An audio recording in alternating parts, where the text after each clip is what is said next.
I personally, maybe not you, Serena, maybe not you who are listening, I feel like I was born a pessimist that has to work every day to make sure I'm an optimist. I feel like my default would be, if I'm not paying attention, is to focus on what was taken away, what went wrong, what could go wrong, and whose fault it is. Like, I feel that's how I'm designed.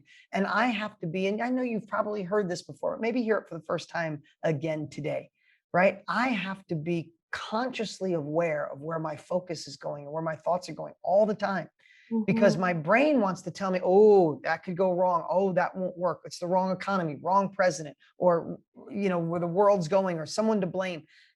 And here's the cool part.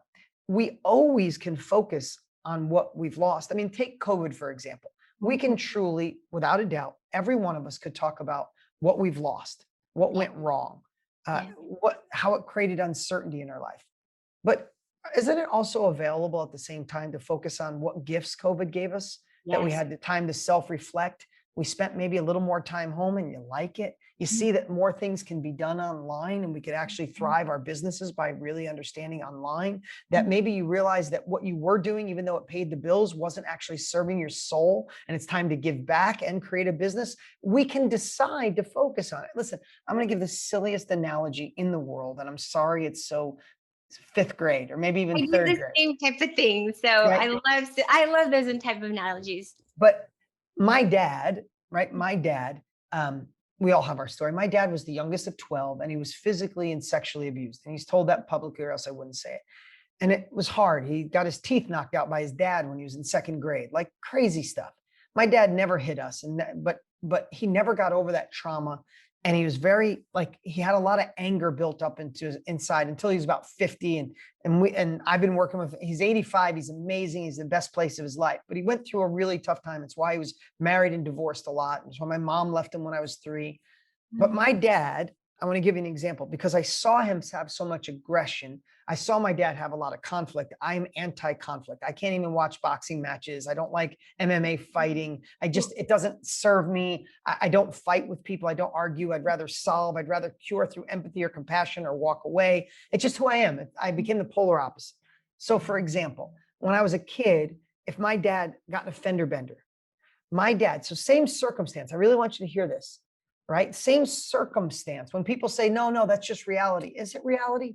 My dad got in a car accident and would freak, like, oh my God, my insurance is going to go up. My car will never look the same. It's your fault. Who did this? Scream, yell, want to fight with the guy, like nothing but conflict. And I remember the first time I got in a fender bender, I got out and my feeling was the complete opposite. I said, oh my God, it's metal and tin and we have insurance for this. Who cares? And it was the other person's fault. And I said, oh my God. And she was so nervous. She was shaking. I said, can I buy you a coffee? I said, look at me. I mean it. Look at my face.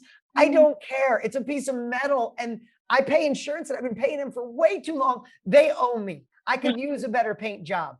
And she's like, are you for real? My husband's going to be mad. And I remember, and I'm not saying I'm perfect. I messed up in a lot of areas. I asked her to call her husband. I got him on the phone and I said, hey, I just want to let you know we got a little fender bender. Could have been her fault. Could have been mine, but who cares? Your amazing wife is fine and we're good. And the only reason I'm sharing both those examples, because think about it. A car accident is a circumstance, but our perception of that situation is our whole life. COVID is a circumstance. Our perception of a pandemic, of a shutdown, is our life. If we think we lost everything and the world's going to hell in a handbasket, it is. If we think that we can learn from it, grow, pivot into a new industry, start a new industry, finally overcome our fear, forget feeling like an imposter, gain new capabilities, use the extra time you have to read, to learn, to grow, to get courses, to do challenges, then all of a sudden it's a gift from God. Yes. And I'm just going to choose that it's a gift from God. Whether I might seem silly to some of you or not, that's the path I get to choose.